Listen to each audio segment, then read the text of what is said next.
Bismillahirrahmanirrahim. Assalamualaikum warahmatullahi wabarakatuh. Teman-teman semua, bertemu lagi dengan saya Ahmad Sofyan Hadi dalam program 30 hari terapi. Kemarin kita melakukan Zoom meeting atau Anda menonton rekaman Zoom meeting membahas tentang 3 bahasa pikiran, yaitu pikiran dan sedikit tentang perasaan. Lalu sebelumnya ada video tentang perasaan, tentang ucapan. Jadi 3 bahasa pikiran itu ucapan, pikiran, dan perasaan. Nah, sekarang teman-teman semua, kita akan membahas tentang emosi ya, atau perasaan. Dan saya akan nyontek dari materi yang sudah saya siapkan. Nah, teman-teman semua, pertanyaan pertama adalah apa emosi itu? Oke, jadi kita apa itu aja dulu ya. Apa emosi itu? Emosi adalah perasaan yang kita rasakan. Cukup sampai di situ. Anda merasakan sesuatu, itulah emosi. Itu yang saya maksud ya. Oke, yang kedua, kenapa kita belajar emosi? Kenapa? Kenapa kita belajar emosi? Setidaknya teman-teman semua ada beberapa alasan ya. Alasan pertama, karena emosi itu energi paling halus. Jadi emosi adalah wujud energi paling halus. Wujud energi paling halus. Karena dia paling halus, bisa dibilang dia paling mempengaruhi ke yang lain. Oke, dia paling mempengaruhi ke yang lain. Seperti itu. Sebenarnya, pikiran juga wujud energi yang paling halus sebenarnya. Pikiran bisa mempengaruhi yang lain, tetapi daya jangkaunya itu lebih kuat emosi daripada pikiran. Nanti kita bahas di alasan yang selanjutnya. Sekarang, emosi adalah wujud energi paling halus karena dia paling bisa mempengaruhi yang lain. Contoh begini teman-teman semua. Emosinya adalah kesal, misal kesal. Lalu pikiran mencari pelarian dari rasa kesal itu atau pelampiasan. Melampiaskan rasa kesalnya kemana? Kalau pelarian, aku nggak enak nih nggak enak hati nih, mendingan aku pergi aja dari sini daripada ribut. Nah, itu pelarian. Tapi kalau pelampiasan, melampiaskan rasa kesal, kayak gitu ya. Nah, lalu self talk atau ucapan itu menimbang-nimbang. Self talk itu ucapan menimbang-nimbang. Apakah mendingan kabur aja dari situ atau katakanlah melampiaskan si kesalnya, nunjuk apa kayak gitu ya. Kayak gitu. Jadi self talk-nya itu menimbang apa yang ingin dilakukan. Nanti tindakannya sesuai dengan kesimpulan self talk. Misal main game. Oke, misal main game. Jadi dari emosi kesal mempengaruhi pikiran, mempengaruhi self talk, mempengaruhi tindakan. Dampaknya apa? Karena dia main game lama-lama jadi kebiasaan, ini menimbulkan feedback teman-teman semua. Realitanya adalah ya sesuai dengan feedback yang dia terima. Kalau orang itu sering main game, ya lama-lama ya dia jago main game gitu ya. Ketagihan main game, mungkin matanya jadi minus gitu ya. Kemudian kalau udah duduk tuh jadi lupa waktu, misal kayak gitu. Jadi hidupnya pun ya selevel dengan si main game. Sehingga bisa dibilang teman-teman semua, ini alasan pertama ya. Alasan pertama. Alasan kedua, sehingga teman-teman semua, emosi menciptakan ekosistem. Ekosistem. Jadi dengan siapa kita berteman, pasangan semacam apa yang kita sukai, sekali lagi yang kita sukai ya. Kemudian dengan siapa kita kerjasama, lalu pekerjaan apa yang kita lakukan, itu sebenarnya didrive oleh perasaan-perasaan kita. Adapun pikiran, dia hanya sebatas membenarkan, kayak gitu ya. Jadi emosi itu menciptakan ekosistem kita. Makanya kalau misalkan kita nggak nyaman dengan suatu kehidupan, dengan satu keadaan, dengan orang-orang, atau mohon maaf, Anda nggak nyaman sama pasangan Anda, sebenarnya itu karena diri Anda sendiri yang perlu diperbaiki emosinya. Kenapa? Karena nggak sadar, pasangan pun menjadi ekosistem dari Anda, bagian dari ekosistem dari Anda. Kayak gitu ya. Jadi penting sekali lagi teman-teman semua belajar emosi agar kita bisa mempelajari cara memperbaikinya. Nah, yang ketiga teman-teman semua, ini yang tidak kalah hebat. Emosi mempengaruhi detak jantung. Nah, detak jantung. Jadi kalau misalkan seseorang marah, duk duk duk duk gitu ya. Seseorang sedih, duk duk. Kurang lebih kayak gitu. Jadi iramanya, temponya lambat. Nah, sementara jantung sendiri itu kan dia mengalirkan darah. Dalam darah itu ada apa sih? Dalam darah ya. Dalam darah kita itu ada apa? Ada nutrisi yang kita butuhkan, ada air, ada sel, ada listrik dalam tubuh kita itu. Dalam setiap sel mengandung listrik ya, kayak gitu. Jadi macam-macam lah dan lain-lain. Saya mohon maaf saya nggak paham ya, tapi dan lain-lain lah. Nah, kita sebut nutrisi aja. Sebenarnya air sel listrik juga dibutuhkan ya untuk menjaga metabolisme tubuh kita. Nah, ketika seseorang marah, teman-teman semua, aliran darah di dalam pembuluh darah itu sangat cepat. Nah, sementara di pembuluh darah sendiri kan nggak lurus kayak jalan tol. Pembuluh darah tuh kadang nikung gitu kan, kayak gini, mungkin kayak gitu kan. Nah, sebutlah kita memiliki banyak nutrisi dalam bentuk banyak material, tergantung makanan kita sih. Nah, katakanlah material dalam darah itu mengeras ya, ada kayak serpihan-serpihan debu, dan ketika masuk ke sini, ketikungan, dia numpuk di sini nih. Lama-lama menyempit. Tapi kemudian dorongan dari jantung kuat karena sedang marah orangnya, maka bisa jadi ini pecah pembuluh darah. Pecah pembuluh darah ya. Atau malah jangan-jangan menyempit benar-benar sempit. Udah nggak bisa dilewatin, akhirnya di sininya lumpuh. Oke, kurang lebih kayak gitu. Nah, jadi emosi dampaknya ke situ. Makanya orang-orang yang sering marah, penyakitnya penyakit darah tinggi atau stroke dan kawan-kawan, penyakit pembuluh darah. Tapi kalau orang yang lagi sedih, teman-teman semua, nutrisi yang mestinya nyampe ke organ tubuh tertentu itu nggak nyampe-nyampe. Sehingga ketika organ tubuh tertentu butuh bantuan, karena terserang penyakit, dia lambat. Makanya orang yang sedih, itu organ tubuhnya terserang. Baik itu diabetes, misalkan kena tumor, kayak gitu. Itu sebenarnya mengandung kesedihan, kayak gitu ya. Nah, itu emosi. Nah, itu emosi ke dalam tubuh kita. Dampaknya seperti ini ke kesehatan. Sementara keluar tubuh kita, emosi ini menjadi lemparan energi. Nah, lemparan energi. Jadi ingat, emosi sendiri adalah energi teman-teman semua yang tervibrasikan melalui detak jantung. Oke, ketika seseorang katakanlah marah, maka enggak sadar dia melemparkan kemarahannya itu ke masa depan, dan di masa depan dia menemui figur-figur yang membuat dia marah lagi, keadaan-keadaan yang membuat dia marah lagi. Makanya teman-teman semua, seseorang yang tidak menyukai sikap orang tuanya di masa lalu, cenderung menemukan sikap-sikap orang tua yang enggak dia sukai itu muncul dalam diri pasangannya, dalam diri pasangan mereka. Kayak gitu ya. Jadi ini luar biasa nih. Anda boleh cek. Walaupun ini bukan teori, tapi ini temuan saya, teman-teman semua. Saya nggak suka sama suami saya yang pemarah, tapi ternyata memang bapak saya juga pemarah, Pak. Kayak gitu ya. Kayak gitu. Nah, jadi penting teman-teman semua kita mengenali alasan kenapa kita mesti belajar emosi supaya kita bisa memperbaikinya. Lanjut teman-teman semua, setelah itu adalah, nah kemudian dari mana asal emosi? Nah ini teman-teman semua, dari mana asal emosi? Nah, asal emosi, kita mesti paham juga nih asal emosi. Sebenarnya emosi adalah anugerah dari Allah, teman-teman semua ya, anugerah dari Allah. Allah menciptakan kasih sayang, belas kasih kayak gitu ya. Kemudian seseorang menjadi sangat menyayangi orang lain, itu dari Allah. Oke, jadi asal emosi bisa dari Allah. Nah, dari Allah itu asal emosi itu fitrah, teman-teman semua. Jadi memang ini fitrah kayak gitu. Fitrah. Nah, yang kedua teman-teman semua, emosi juga bisa berasal dari apa? Dari setan. Nah, jadi bisa jadi godaan setan. Kayak gitu. Jadi bisa jadi itu fitrah kita, emosi itu, yang kedua godaan setan. Nah, godaan setan tuh emosi apa? Nah, emosi-emosi yang seperti marah kayak gitu ya. Marah, kemudian emosi apalagi? Sedih. Ini bukan dari apa? Ini dari setan nih. Membuat kita sangat sedih berlebihan kayak gitu ya.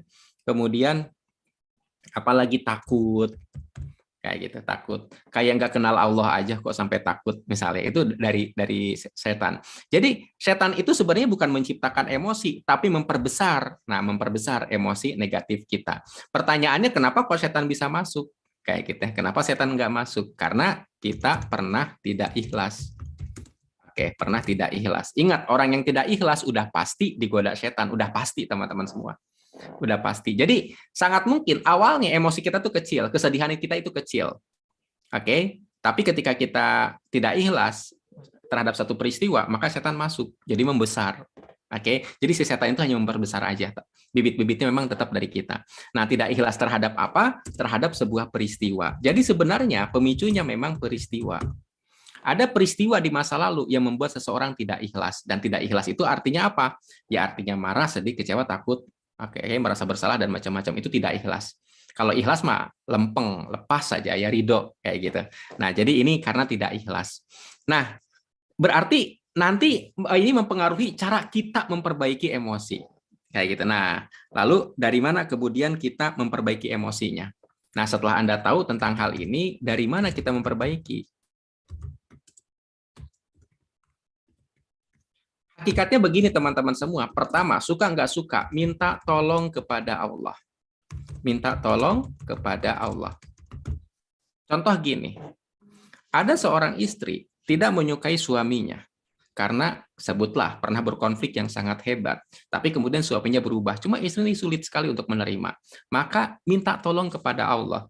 Atau ada seorang wanita dilamar oleh seorang laki-laki. Sebenarnya sih secara akhlak nggak ada yang keberatan, tapi kok nggak sreg gitu loh. Nah inilah teman-teman semua minta tolong sama Allah. Minta tolong sama Allahnya seperti apa? Jadi teman-teman semua kita berdoa, ya Allah, condongkanlah hati saya, nah, kepada kebenaran dan jauhkan dari dosa atau kesalahan. Jadi poinnya adalah condongkan hati saya, perasaan saya. Jauhkan ini hati saya. Nah, oke, minta tolong kepada Allah, ya Allah, condongkanlah hati saya kepada kebenaran dan jauhkan hati saya dari dosa atau kesalahan.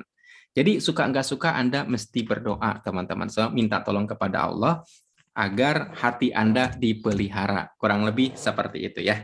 Nah, selanjutnya adalah cara memperbaiki emosi.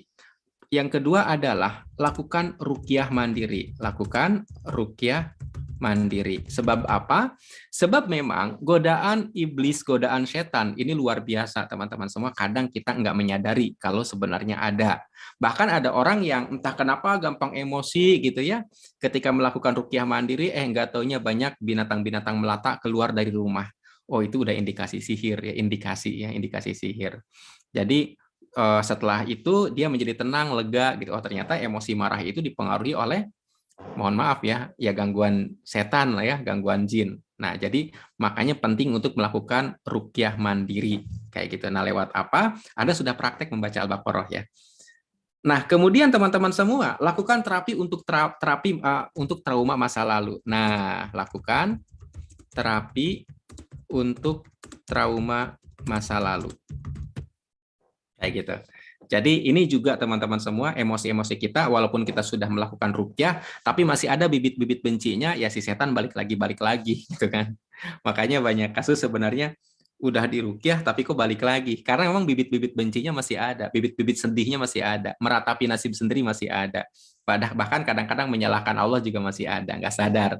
Maka sekali lagi terapi teman-teman semua ya. Kemudian putuskan untuk memaafkan orang lain. Nah, ini teman-teman semua. Yang keempat, putuskan untuk memaafkan. Wis, A-nya kebanyakan. Memaafkan. Memaafkan siapa? Orang lain, masa lalu, dan nah, saya menyebutnya kebodohan. Kebodohan diri sendiri. Kenapa? Karena sebab ada satu sisi dalam diri kita, aduh kok kamu bodoh banget sih, gitulah. Tapi ngomong ke diri sendiri gitu ya. Jadi memaafkan diri sendiri, kesalahan, kekeliruan diri sendiri, termasuk dosa diri sendiri. Maafin teman-teman semua ya. Agar apa? Agar kita fokus kepada perbaikannya. Kayak gitu. Nah, teman-teman semua, kadang kita mikir gini, enak aja maafin dia, kayak gitu ya. Enak aja maafin dia, dia yang nyakitin, enak, rugi dong kalau maafin. Enggak, teman-teman semua. Hakikat memaafkan adalah membuang sampah emosi dari diri kita agar kita nggak mikirin dia lagi. Justru apa untungnya mikirin dia, dia aja nggak mikirin Anda. Gitu ya. Sementara kalau Anda tidak memaafkan, Anda udah otomatis memikirkan dia dan seluruh energi Anda habis hanya untuk memikirkan dia. Rugi gitu loh.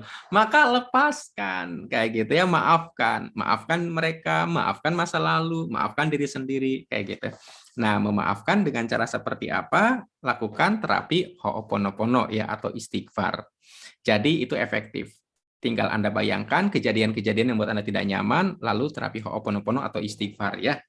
Atau kalau misalkan bisa juga Anda lihat kaca untuk memaafkan diri sendiri, lalu atau bayangkan kegagalan diri sendiri, lalu Ho'oponopono istighfar, seperti itu.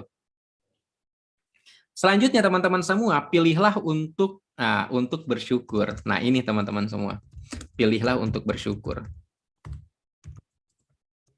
Oke, untuk bersyukur. Jadi, ketika Anda bersyukur, Anda fokus kepada apa yang ingin Anda alami. Kenapa hal-hal yang Anda syukuri kan sebenarnya pengalaman-pengalaman menyenangkan. Benar ya? Sekedar teman-teman semua, sekedar bisa bernafas. Ini alhamdulillah banget. Alhamdulillah banget. Kebayang kalau seandainya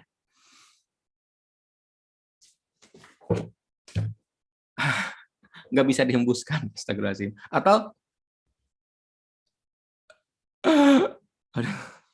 nggak bisa bernafas lewat hidung. Aduh, nauzubillah. Ini bisa bernafas dengan lega, alhamdulillah, kayak gitu ya. Jadi teman-teman semua, ini bersyukur dengan cara ya kita mesti menyatakan kayak gitu ya. Misalkan nih, alhamdulillah saya masih bisa bernafas. Contoh ya, dinyatakan. Alhamdulillah saya masih bisa bernafas. Kayak gitu ya. Kemudian menghembuskan dan menarik udara dengan selaras. Nah, Anda kebayang nggak antara menghembuskan dengan menarik itu selaras banget gitu loh. Nggak pernah tertukar. Anda pusing dah. Kayak gitu. Jadi repot loh kalau misalkan salah gitu. Sama seperti seseorang makan, mohon maaf ya makan, tapi pernah nggak keluar lewat hidung gitu loh. Jadi bukan masuk ke tenggorokan, tapi si makanan itu malah ke hidung gitu loh. Sehingga harus itu kan berarti tertukar rongga saluran di sini gitu kan. Nah, kebayang nggak kalau seandainya antara menghirup dan menghembuskan itu tertukar atau jadi pabaliut. Apa itu pabaliut ya?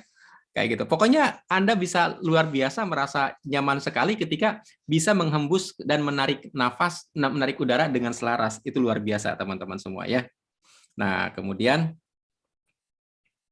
mata melihat warna dan jarak dengan jelas.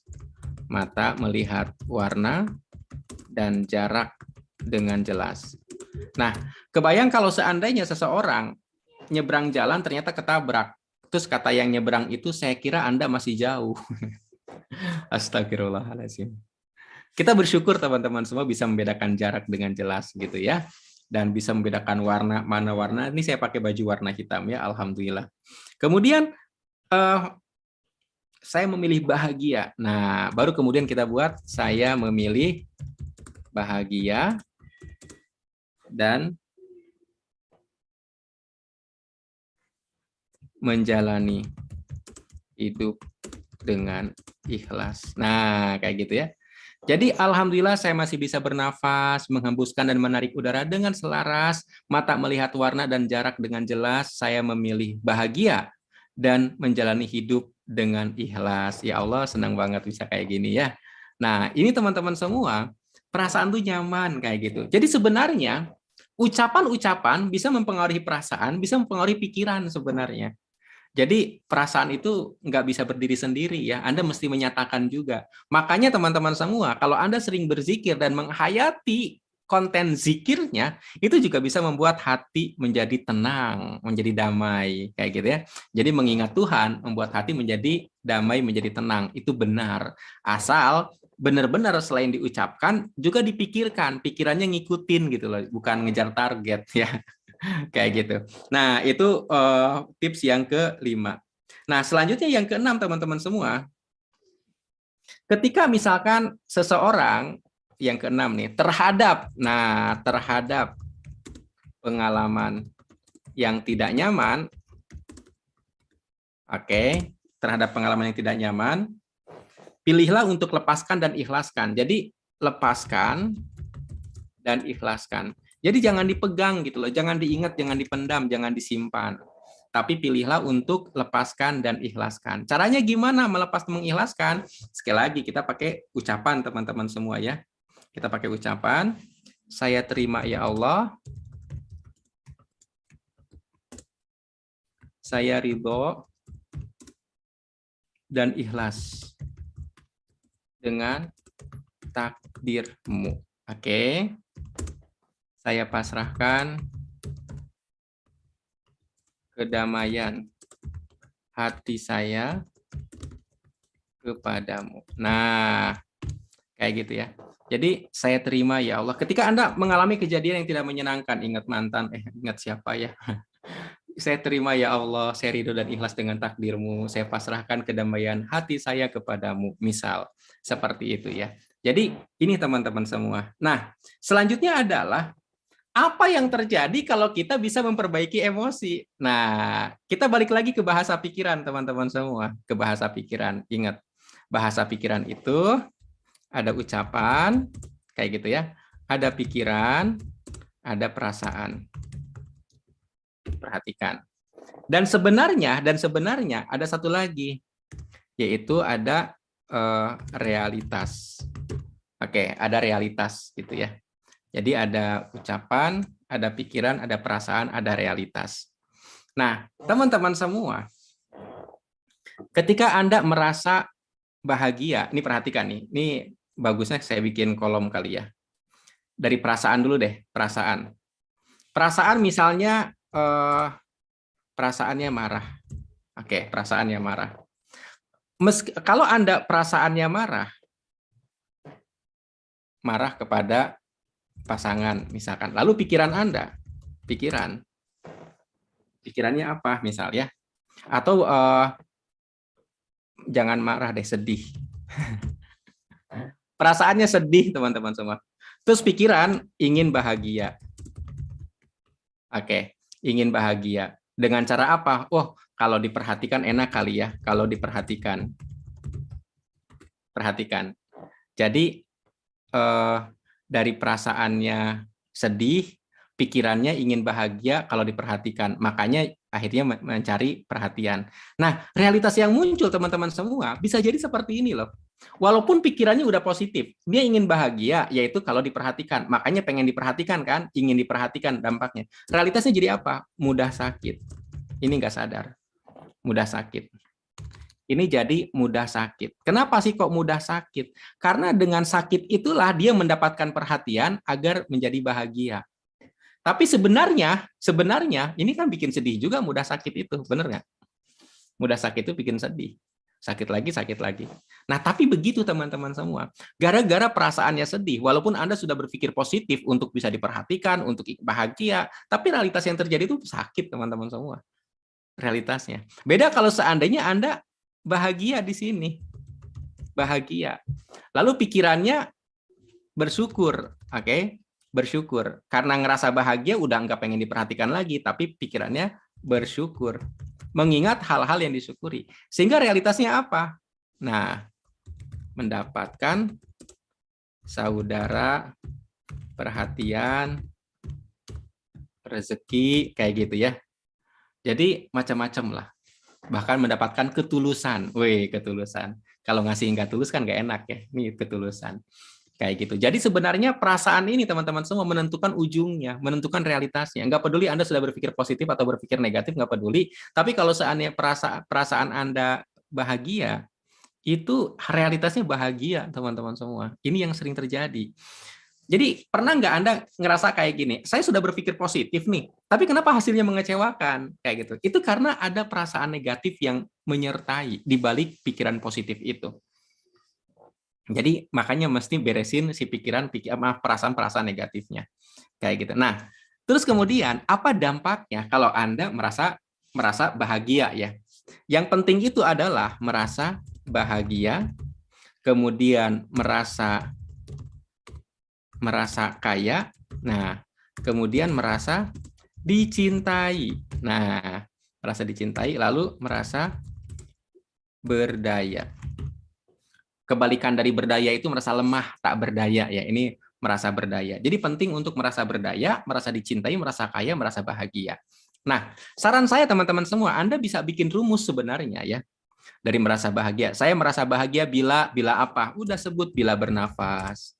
Kenapa? Karena nafas itu mudah banget Anda rasakan. Saya merasa kaya bila bernafas, kayak gitu ya.